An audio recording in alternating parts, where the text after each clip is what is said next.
இந்தியாவுடைய விண்வெளி ஆராய்ச்சி மையமான இஸ்ரோ இப்போ ஒரு தரமான சம்பவத்தை பண்ணியிருக்காங்க. உலகமே இஸ்ரோ உச்சு கவனிச்சுட்டு இருந்தாங்க. இந்த ஒரு விஷயத்தை இந்தியா பண்ணுமா பண்ணாதா அப்படின்னு சொல்லிட்டு ஏற்கனவே சந்திரயான் மிஷினையும் இதே மாதிரி தான் உலகமே உத்து பார்த்துட்டு இருந்துச்சு. இந்தியா நிலவுல கால் பதிக்குமா, இந்தியாவுடைய சந்திரயான் 3 விண்கலம் விக்ரம் லேண்டரும் பிரக்யான் ரோவரும் நிலவுல தரையிறங்குமா, அதுவும் சரியா வேலை செய்யுமா அப்படின்னு சொல்லிட்டு உலகமே உற்று கவனிச்சிட்டு இருந்தாங்க. ஒரு வழியா சந்திரயான் 3 மிஷின் மூலமா நிலவுடைய தென் துருவத்துல ஒரு லேண்டரையும் ரோவரையும் தரையிறக்கின முதல் நாடு அப்படிங்கிற பேருக்கு சொந்தமா இருக்கு இந்தியா. இப்ப அதை தொடர்ந்து சூரியனை பற்றி ஆய்வு பண்றதுக்காக இந்தியாவின் முதல் விண்கலமான ஆதித்யா L1 அப்படிங்கிற மிஷனை ஸ்டார்ட் பண்ணி சக்சஸ்ஃபுல்லா லான்ச் பண்ணி அதோட பயணமும் வெற்றிகரமா சக்சஸ்ஃபுல்லா தொடங்குச்சு. இப்போ அதோடைய L1 பாயிண்ட சக்சஸ்ஃபுல்லா அந்த விண்கலம் ரீச் பண்ணிருக்கு. அந்த விஷயத்தை இஸ்ரோவும் அபிஷியலா கன்ஃபார்ம் பண்ணிருக்காங்க.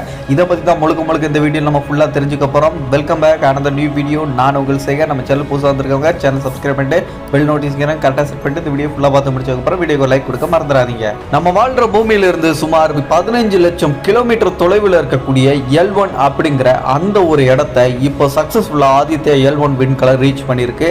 ரீச் பண்ணது மட்டும் இல்லாம நிலைநிறுத்திருக்காங்க ஆதித்யா L1 விண்கலத்தை இஸ்ரோ விஞ்ஞானிகள். சரி, இந்த இடத்துல இந்த ஆதித்யா L1 அப்படிங்கிற இந்த மிஷினுடைய நோக்கம் தான் என்ன, இந்த L1 அப்படிங்கிற இந்த பேருக்கான காரணம் என்ன, சூரிய புயல் உருவாக்குறத முன்கூட்டியே நம்மளால இந்த மிஷின் மூலமா கண்டுபிடிக்க முடியும் அப்படிலாம் சொல்றாங்களே, அது உண்மையா அப்படிங்கிறது எல்லாத்தையும் சேர்த்து ஒரு சின்ன பிளாஷ்பேக்கா இந்த மிஷினை பத்தி கம்ப்ளீட்டா நம்ம தெரிஞ்சுக்கலாம். முதல்ல பொதுவா ஒரு கிரகத்தையோ இல்லது ஒரு சிறிய நிலவையோ ஆராய்ச்சி பண்றதுக்கு ஒரு விண்கலனை அனுப்புறாங்க அப்படின்னா அந்த விண்கலனை அந்த கிரகத்துல இல்லாட்டி அந்த நிலவுல தரையிறக்கி அது மூலமா ஆய்வுகளை பண்ணி ரிசல்ட்டுகளை எடுப்பாங்க. ஆனா இந்த சூரியன் நோக்கி ஆய்வுக்கு அந்த மாதிரி சூரியனு கிட்ட போனாலே எந்த ஒரு பொருளா இருந்தாலும் சாம்பல் ஆகிரும். அப்படி இல்லைன்னா அதுல தரையிறக்கிறதுக்கு எந்த ஒரு வாய்ப்பும் கிடையாது. ஏன்னா தக்கன்னு எரிஞ்சுக்கிட்டு இருக்கக்கூடிய ஒரு நெருப்பு பந்து மாதிரி இருக்கும்போது பக்கத்துல போனாலே சாம்பல் ஆகிரும். அப்படிங்கும்போது அதுல எப்படி தரையிறக்க முடியும்? சோ அப்போ இது சம்பந்தமான ஆய்வு பண்றதுக்கு அவங்க வேற விதமான மெத்தடை பயன்படுத்துவாங்க. அதுக்கு அவங்க பயன்படுத்தக்கூடிய ஒரு முறை தான் சூரியனுக்கும் பூமிக்கும் இடைப்பட்ட பகுதி ஒரு பாயிண்ட அவங்க செலக்ட் பண்ணுவாங்க. அந்த பாயிண்ட் அப்படிங்கிறது சூரியனுக்கும் பூமிக்கும் சமமான ஈர்ப்பு விசை இருக்கக்கூடிய ரெண்டுத்துக்கும் நடுவுல இருக்கக்கூடிய ஒரு பாயிண்டா இருக்கும். அந்த பாயிண்ட ஒரு 5 பாயிண்டா பிரிச்சு வச்சிருக்காங்க. L1, L2, L3, L4, L5 அப்படின்னு சொல்லிட்டு 5ஆ பிரிச்சிருக்காங்க. அது என்னப்பா L1, L2 அப்படின்னு கேட்டீங்கன்னா அதை லாக்ரேஞ்ச் பாயிண்ட்ஸ் அப்படின்னு சொல்லுவாங்க. அப்படி இல்லைன்னா லிபரேஜ் பாயிண்ட் அப்படின்னு சொல்லுவாங்க. ஸோ அதில் நம்ம இந்தியாவுடைய இஸ்ரோ செலக்ட் பண்ணியிருக்கக்கூடியதான் லாக்ரேஞ்ச் பாயிண்ட் 1. அதை தான் ஆதித்யா L1 அப்படிங்கிற அந்த மிஷினுக்கும் வச்சிருக்காங்க பேரா. ஆதித்யானா மோஸ்ட்லி எல்லாருக்குமே தெரியும், சூரியனுடைய இன்னொரு பேர் ஆதித்யா அப்படின்னு சொல்லுவாங்க. ஸோ அதை தான் மீன் பண்ணி சூரியனை ஆய்வு பண்ண போறதுனால ஆதித்யா L1, அதாவது ஆதித்யா L1 அப்படிங்கிறது அந்த சூரியனுடைய பேரும் அந்த லாக்ரேஞ்ச் பாயிண்ட் 1 அப்படிங்கிறத மீன் பண்ற மாதிரி தான் அந்த மிஷினுக்கான பேரையும் அந்த விண்கலத்துக்கான பேரையும் வச்சிருக்காங்க. இந்த லாக்ரேஞ்ச் பாயிண்ட்ல ஆய்வு பண்றது மூலமா சூரியன்ல இருந்து வெளிப்படக்கூடிய அந்த ஒளிவட்ட பாதையை ஃபோக்கஸ் பண்ணி அது மூலமா சூரியனை பத்தி நம்மளால ஆய்வு பண்ண முடியும் அப்படின்னு விஞ்ஞானிகள் சொல்றாங்க. அப்படி சமமான ஈர்ப்பு விசை இருக்கக்கூடிய அந்த லாக்ரேஞ்ச் பாயிண்ட்ஸ்கள்ல இந்தியாவுடைய இஸ்ரோ சூஸ் பண்ணி இருக்கிறது லாக்ரேஞ்ச் பாயிண்ட் 1, அதாவது L1 அப்படிங்கிற அந்த பாயிண்ட சூஸ் பண்ணிருக்காங்க. அதுல நம்ம ஆதித்யா L1 நிலைநிறுத்தி சூரியன்ல இருந்து வெளிப்படக்கூடிய அந்த ஒளிவட்ட பாதையை ஃபோக்கஸ் பண்ணி ஆன்டி கிளாக் வைஸா சூரியனை சுத்தி வர வச்சு அந்த ஆர்பிட் பண்ண வச்சு அந்த விண்கலனை ஆய்வு பண்ண வைப்பாங்க இஸ்ரோ. இதுக்கு முதல்ல அந்த L1 பாயிண்ட நம்மளுடைய ஆதித்யா L1 அப்படிங்கிற அந்த விண்கலம் ரீச் பண்ணணும், கண்டுபிடிச்சு ரீச் பண்ணி அதை சக்சஸ்ஃபுல்லா நிலைநிறுத்தணும். அப்படிப்பட்ட ஒரு மிகப்பெரிய வரலாற்று சிறப்புமிக்க ஒரு விஷயத்தை தான் இப்ப இஸ்ரோ சக்சஸ்ஃபுல்லா பண்ணி முடிச்சிருக்காங்க. அதை கன்ஃபார்ம் பண்ணியிருக்காங்க. நம்ம ஆதித்யா L1 மிஷன் சக்சஸ்ஃபுல்லா அதோடைய பாயிண்ட நெருங்கி L1 பாயிண்ட் நெருங்கி நிலைநிறுத்தப்பட்டிருக்கு அப்படின்னு அபிஷியலா கன்ஃபார்ம் பண்ணியிருக்காங்க இஸ்ரோ. இப்போ ஆதித்யா L1 மிஷன் மூலமா அந்த L1 பாயிண்ட சக்சஸ்ஃபுல்லா ஆதித்யா L1 விண்கலம் ரீச் பண்ணி நிலைநிறுத்தப்பட்டிருக்கு. ஆனா இது சாதாரண விஷயம் கிடையாது. இதை போய் சென்றடைகிறதுக்கு பல நாட்கள் எடுத்துக்கிட்டு இருக்காங்க இஸ்ரோ. பூமியிலிருந்து விண்ணுக்கு அனுப்பப்பட்ட ஆதித்யா L1 அப்படிங்கிற அந்த விண்கலம் கிட்டத்தட்ட 110 நாட்கள் 15 லட்சம் கிலோமீட்டர் தொலைவில் பயணம் செஞ்சுதான் இப்போ L1 பாயிண்ட சக்சஸ்ஃபுல்லா ரீச் பண்ணி நிலைநிறுத்தப்பட்டிருக்கு. ஆனா இந்த ஒரு விஷயத்துல இந்த மிஷின்ல ஒரு சின்னதா அதோட பாதையில மாற்றம் ஏற்பட்டுச்சு, ஏதாவது கோளாறுகள் ஏற்பட்டிருந்துச்சு அப்படின்னா நிச்சயமா அதோட பாதை மாற்றி அமையறதுக்கான வாய்ப்புகள் இருந்திருக்கும். ஆனா அது எதுவுமே இதுவரைக்கும் நடக்காம இருந்ததுனால தான் இப்ப சக்சஸ்ஃபுல்லா அந்த L1 பாயிண்ட ரீச் பண்ணிருக்கு இந்த விண்கலம். சரிப்பா, சூரியனு பக்கத்துல ஆய்வு பண்ண முடியாது, அதனால ஒரு குறிப்பிட்ட டிஸ்டன்ஸ்ல பூமிக்கும் சூரியனுக்கும் சமமான ஈர்ப்பு விசை இருக்கக்கூடிய பாயிண்ட லாக்ரேஞ்ச் பாயிண்ட்னு சொல்லுவாங்க. அது ஒரு 5 வகை இருக்கு. அந்த 5 பாயிண்ட்ல ஒரு பாயிண்ட்ல இப்ப நிலைநிறுத்திருக்காங்க. அது மூலமா ஆய்வுகளை பண்ண போறாங்க. எதுக்கு ஸ்பெசிபிக்கா அந்த L1 அப்படிங்கிற அந்த பாயிண்ட இந்தியா சூஸ் பண்ணாங்க அப்படிங்கிற ஒரு கேள்வி உங்க மனசுக்குள்ள இருக்கும்ல. அதுக்கு முக்கிய காரணம் மற்ற லாக்ரேஞ்ச் பாயிண்ட விட இந்த L1 பாயிண்ட்ல நிலைநிறுத்தி ஒரு விண்கலனை சூரியன் நோக்கி நோக்கி ஃபோக்கஸ் பண்ணி ஆய்வுகளை பண்றோம் அப்படின்னா சூரியன்ல இருந்து வெளிப்படக்கூடிய அந்த சூரிய புயல் உருவாகிறத முன்கூட்டியே நம்மளால கண்டுபிடிக்க முடியும் அப்படின்னு நம்மளோட இஸ்ரோ விஞ்ஞானிகள் அடிச்சு சொல்றாங்க, நம்பிக்கையாவும் இருக்காங்க. அந்த ஒரு காரணத்தினால தான் இஸ்ரோ வந்து இந்த L1 பாயிண்டை சூஸ் பண்ணதுக்கு ஒரு முக்கிய காரணமா சொல்லப்படுது. அது மட்டும் இல்லாம சூரிய புயல் ஏற்படும் போது அதுல இருந்து வெளிப்படக்கூடிய அந்த சூரிய புயல் துகள்களையும் இந்த இடத்துல இருந்து நம்ம ஆய்வுகளை பண்ணும் போது அதை பரிசோதனை பண்ண முடியும் அப்படின்னு இஸ்ரோ விஞ்ஞானிகள் சொல்றாங்க. இந்தியா ஒரு விஷயம் பண்ணுது, இந்தியாவோட இஸ்ரோ பண்றாங்க அப்படின்னா கண்டிப்பா அது ஒரே ஒரு காரணத்தை மையமா வச்சு அவங்க பண்ண மாட்டாங்க, மல்டி பர்பஸா தான் இருக்கும். அந்த ஒரு விஷயம் இந்த ஆதித்யா L1 மிஷின் மூலமாவும் நம்மளுக்கு ஒரு உதாரணமா கிடைச்சிருக்கு. சோ ஒரே ஒரு காரணத்தை மட்டும் மையமா வச்சு இல்ல, பல காரணங்களை மையமா வச்சு தான் இந்த மிஷினை இஸ்ரோ வந்து கையில் எடுத்திருக்காங்க. சரி, இப்போ ஆதித்யா L1 விண்கலத்தில் இருக்கக்கூடிய கருவிகள் என்னென்ன, அது என்னென்ன ஆய்வுகளை மேற்கொள்ள போகுது அப்படிங்கிறத கம்ப்ளீட்டா தெரிஞ்சுக்கலாம். இந்த ஆதித்யா L1 விண்கலத்துல முழுக்க முழுக்க உள்நாட்டு உற்பத்தியால் உருவாக்கப்பட்ட 7 கருவிகளை தான் இந்த விண்கலன்ல பொருத்திருக்காங்க. அதுல முதல்ல இருக்கக்கூடிய இந்த ஆதித்யா L1ல இருக்கக்கூடிய முதல் பேலோடு என்னன்னு பாத்தீங்கன்னா பெல்சி அப்படின்னு சொல்லப்படக்கூடிய ஒரு கருவி. இந்த கருவியோட பேரோட ஃபுல் ஃபார்ம் அப்படிங்கிறது விசிபிள் எமிஷன் லைன் கொரோனாகிராஃப் அப்படிங்கிறது தான். இந்த கருவி எதுக்காக அப்படின்னு பாத்தீங்கன்னா இமேஜஸை கேப்சர் பண்றதுக்கும் ஸ்பெக்ட்ரோ டேட்டாஸை கலெக்ட் பண்றதுக்காகவும் இந்த கருவி வந்து பயன்படுது. இன்னும் தெளிவா சொல்லணும் அப்படின்னா இந்த சூரியன்ல இருக்கக்கூடிய கொரோனா இருக்குதுல அந்த பகுதியை பக்கத்துல இருந்து நம்ம ஆய்வு பண்ண போறோம், தொலைவில் இருந்து தான் ஆய்வு பண்ண போறோம். ஆனா இருந்தாலும் இந்த L1 பாயிண்ட்ல இருந்து அந்த கொரோனாவோட இமேஜை கேப்சர் பண்றதுக்காகவும் அந்த கொரோனாவுடைய டெம்பரேச்சர், டென்சிட்டி, அதுக்கப்புறம் வெலாசிட்டி இது மூணையும் ஆய்வு பண்றதா இந்த கருவியோட பிரதான வேலையே. இரண்டாவது பேலோடா இருக்கிறது சூட், அதாவது solar ultra violet imaging telescope அப்படிங்கறதா இந்த ஒரு பேலோட ஃபுல் ஃபார்ம். இந்த போட்டோ ஃபிரேர்ஸ் அதுக்கப்புறம் குரோமோஃபேர்ஸ் இருக்குல, இத ஹை ரெசல்யூஷன்ல இமேஜஸா கேப்சர் பண்றதா இந்த கருவியோட பிரதான நோக்கம். இந்த கருவி மூலமா எசென்சியல் சோலார் லைன்ஸ் இருக்குல அது சம்பந்தமா இந்த இமேஜஸை கேப்சர் பண்றது மூலமா நம்ம நிறைய விஷயங்கள் தெரிஞ்சுக்கிறதுக்கு உதவும் அப்படின்னு சொல்லிட்டு இஸ்ரோ விஞ்ஞானிகள் சொல்றாங்க. அடுத்ததா இருக்கக்கூடிய பேலோடு பாத்தீங்கன்னா சோலெக்ஸ், அதாவது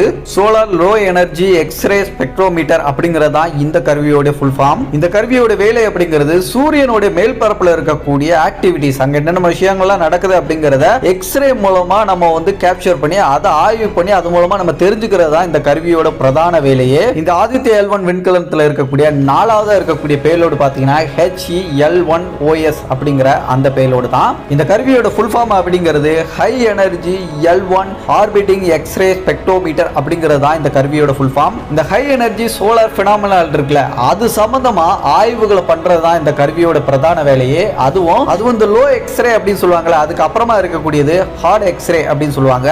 அந்த வடிவிலான ஆய்வுகளை மேற்கொள்றது தான் இந்த கருவியோட முக்கியமான ஒரு வேலையா இருக்குது. அது மூலமா நிறைய விஷயங்கள் நம்ம தெரிஞ்சுக்க முடியும் அப்படின்னு விஞ்ஞானிகள் சொல்றாங்க. அடுத்ததா இருக்கக்கூடிய பேலோடு பாத்தீங்கன்னா ஆக்ஸ்பெக்ஸ், அதாவது Aditya solar winds particle experiment அப்படிங்கறதா இந்த கருவியோட ஃபுல் ஃபார்ம் அப்படிங்கிறது. இந்த கருவியோட வேலை என்ன அப்படின்னு பாத்தீங்கன்னா இந்த சோலார் விண்ட்ஸ் பார்ட்டிகல் இருக்குல்ல அது சம்பந்தமா சாம்பிள்ஸை கலெக்ட் பண்ணி அதை ஆய்வு பண்றது தான் இதோடைய முக்கிய வேலையே. அந்த பார்ட்டிகல் எல்லாத்தையுமே ஆய்வு பண்ணி ஒரு அனலைஸ் பண்ணி நம்மளுக்கு ஒரு டேட்டாவா கொடுக்கும். ஸோ இந்த இடத்துல உங்களுக்கு மனசுல ஒரு கேள்வி வரலாம், இப்படி பார்ட்டிகல் சேகரிச்சு நம்ம ஆய்வு பண்ணணும் அப்படின்னா சூரியன் பக்கத்துல போனா தான் முடியும், சூரியன் பக்கத்துல தான் போக முடியாது, இது பக்கத்துலயும் போகலையே, அப்ப எப்படி இது வந்து பார்ட்டிகலை கலெக்ட் பண்ணும் அப்படிங்கிற ஒரு டவுட் உங்களுக்கு வரலாம். இது சம்பந்தமா ஒரு சிம்பிளா ஒரு ஷார்ட் அண்ட் ஸ்வீட்டா ஒரு விளக்கம் கொடுக்குறேன். அதாவது இப்போ நம்ம L1 பாயிண்ட்ல இருக்குல்ல அந்த L1 பாயிண்ட்லயும் இந்த சோலார் விண்ட்ஸ் அப்படிங்கிறது வரும். ஸோ அந்த இடத்துல அதை கேப்சர் பண்ணி அதை ஆய்வுக்கு உட்படுத்துறது தான் இந்த கருவியோடைய பிரதான வேலையை. ஸோ உங்களுக்கு ஈஸியாக புரிஞ்சிருக்கும் நம்புறேன். அது மட்டும் இல்லாமல் புரோட்டான்ஸ் அதுக்கப்புறம் ஹெவியர் அயன்ஸையும் இது வந்து அனலைஸ் பண்ணி ஒரு டேட்டாவை நம்மளுக்கு வந்து கொடுக்கும், ஆய்வுக்கு உட்படுத்தும். ஆதித்யா L1 விண்கலத்தில் இருக்கக்கூடிய 6வது கருவியா இருக்கிறது தான் பாப்பா, அதாவது PAPA அப்படின்னு சொல்லுவாங்க.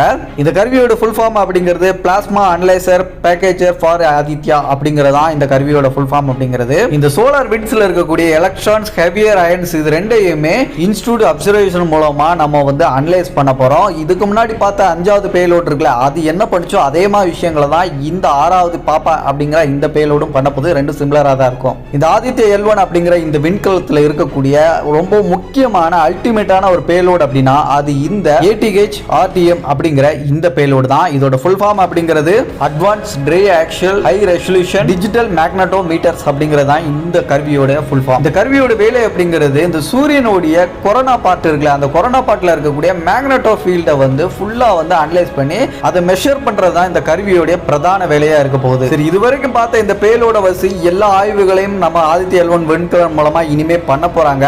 அதுல சில நோக்கங்கள் சொல்லிட்டு ஒரு பட்டியலை வந்து இஸ்ரோ விஞ்ஞானிகள் வந்து போட்டு வச்சிருக்காங்க. இந்த ஆதித்யா L1 மிஷினோட முக்கியமான நோக்கங்கள் சொல்லிட்டு அதுல முதல்ல பாத்தீங்கன்னா இந்த சூரியனுக்கு வெப்பம் எப்படி உருவானது அப்படிங்கிற ஒரு முக்கியமான ஒரு கேள்வியை தேடி தான் இந்த மிஷினோட நோக்கமா இருக்க போகுது. இந்த கேள்விக்கான விடையை சில பேர் வந்து ஏரியா சில விஷயங்கள் சொன்னாலும் கண்டிப்பா இதுதான் காரணம் அப்படின்னு உறுதியை யாராலையும் சொல்ல முடியாது. அப்பேற்பட்ட கேள்விக்கு விடை தேடும் விதமாக தான் இந்த ஆதித்யா L1 மிஷினை இஸ்ரோ வந்து கையில் எடுத்திருக்காங்க. இரண்டாவது நோக்கமா இந்த சூரிய புயலோடைய வீரியம், அதுக்கப்புறம் அதோட பலவீனம், இது ரெண்டு சம்பந்தமா ஆய்வுகளை மேற்கொள்றது தான் இந்த ஆதித்யா L1 மிஷினோட இரண்டாவது நோக்கமா இருக்குது. மூணாவது நோக்கமா இருக்கிறது இந்த கொரோனா பகுதியில் வெடிப்பு ஏற்படும்ல, அந்த வெடிப்பு ஏற்படும் போது அதோட தொலைவு எவ்வளவு அப்படிங்கிற அந்த தூரத்தை கால்குலேட் பண்றது இந்த ஆதித்யா L1 மிஷினோட நோக்கமா இருக்குது. எக்ஸாக்டா எவ்வளவு தூரம் வரைக்கும் அது வந்து விரிவடைஞ்சு போகும் அப்படிங்கறதா இதோடைய முக்கியமான தேடலை நோக்கி இந்த ஆதித்யா L1 மிஷினோட நோக்கமா இருக்க போகுது. நான்காவது நோக்கமா இருக்கிறது இந்த சோலார் சைக்கிள் இருக்குல்ல, இது எத்தனை வருஷத்துக்கு ஒருக்க மாறுபடும், அதே நேரத்தில் எத்தனை வருஷத்துக்கு ஒருக்க அதோட வீரியம் வந்து அதிகமாகும் அப்படிங்கிறத காலத்தை கால்குலேட் பண்றதுதான் இந்த மிஷினோட நான்காவது நோக்கமா இருக்கிறது. இந்த சூரியனுடைய வெப்ப மாற்றம் இருக்குல்ல, இது எதனால ஏற்படுது, இதுவரைக்கும் எந்தெந்த மாதிரிலாம் ஏற்படுது அப்படிங்கிற முக்கியமான கேள்வியை மையமா வச்சு இந்த மிஷின் அப்படிங்கிறது இருக்குது. இந்த மாதிரி ஏகப்பட்ட நோக்கங்களை மையமா வச்சு தான் இஸ்ரோ வந்து இந்த ஆதித்யா L1 அப்படிங்கிற இந்த மிஷினை கையில் எடுத்திருக்காங்க. நான் ஷார்ட்டா வந்து 5 எண்ணா சொல்லியிருக்கேன், ஆனால் இன்னும் நிறைய பட்டியல் போய்கிட்டே இருக்குது.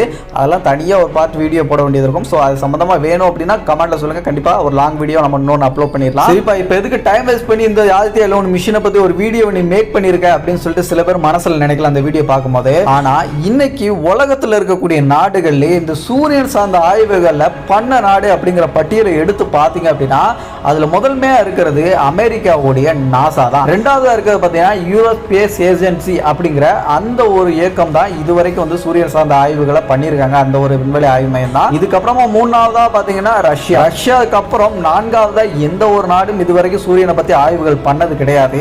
அந்த நான்காவது இடத்தை இப்ப இந்தியா பிடிச்சிருக்காங்க இந்த ஆதித்யா L1 மிஷின் மூலமா. சோ இது எவ்வளவு பெரிய விஷயம் நீங்களே கொஞ்சம் கற்பனை பண்ணி பாருங்க. நம்ம நாடு நிலவுடைய தென் துருவத்துல சந்திரயான் 3 மிஷின் மூலமா கால் தடத்தை பதிச்சுட்டாங்க. இப்போ நிலவை தாண்டி சூரியனையே நம்ம வந்து ஆய்வு பண்ண ஆரம்பிச்சிருக்கோம். நம்ம வந்து மிகப்பெரிய நாசா வல்லரசு நாடுகளான நாசா இருக்கக்கூடிய அந்த நாடுகள் பண்ணக்கூடிய மிஷினையே நம்ம குறைஞ்ச பட்ஜெட்ல சூரியனை ஆய்வு பண்றோம் அப்படின்னா உண்மையிலே நம்ம பெருமைப்படக்கூடிய விஷயம். நம்மளுடைய இஸ்ரோ விஞ்ஞானிகளுக்கு ஒரு ஹேட்ஸ் ஆஃப் அப்படிங்கிற இந்த ஒரு விஷயத்தை நான் இந்த வீடியோ மூலமா சொல்லிக்கிறேன். இப்படிப்பட்ட இந்த ஒரு விஷயத்தை, வரலாற்று சிறப்புமிக்க விஷயத்தை நம்ம நாட்டு மக்கள் இந்த மிஷினை பத்தி ஆதித்யா L1 மிஷினை பத்தி கம்ப்ளீட்டா தெரிஞ்சுக்கணும் அப்படிங்கிற ஒரு காரணத்தை மையமா வச்சுதான் நான் இந்த வீடியோ இன்னைக்கு மேக் பண்ணியிருக்கேன். ஸோ இதுவரைக்கும் இந்த வீடியோவில் பார்த்த எல்லா விஷயங்களும் உங்களுக்கு பிடிச்சிருக்கும் நம்புறேன். வீடியோ பிடிச்சிருந்துச்சு, யூஸ்ஃபுல்லாக இருந்துச்சுன்னா வீடியோக்கு லைக் கொடுத்துருங்க. இதே மாதிரி இன்ட்ரெஸ்டிங் நிறைய வீடியோக்களை தெரிஞ்சுக்கிறதுக்கு நம்ம சேனல் இன்னும் சப்ஸ்கிரைப் பண்ணாம இருக்கீங்களா, ஜஸ்ட் சப்ஸ்கிரைப் பண்ணி பெல் நோட்டிஃபிகேஷன் கரெக்டாக செட் பண்ணிக்கோங்க. அப்போ தான் அப்படி எல்லா வீடியோஸையும் நீங்கள் மிஸ் பண்ணாம பார்க்க முடியும். நம்ம ஒரு புது சேனல் இப்போ வந்து ஓப்பன் பண்ணிருக்கோம். அந்த சேனலில் வித்தியாசமான கண்டென்ட்களை, வித்தியாசமான கோணங்களை நீங்கள் தெரிஞ்சுக்க முடியும். அந்த சேனலோட லிங்கும் டிஸ்கிரிப்ஷனில் கொடுத்துருக்கேன். ஜஸ்ட் சப்ஸ்கிரைப் பண்ணி சப்போர்ட் பண்ணுங்க. அடுத்த ஒரு நல்ல ஒரு வீடியோவில் நான் உங்களை சந்திக்கும் வரை நான் உங்கள் சேகர். Bye bye.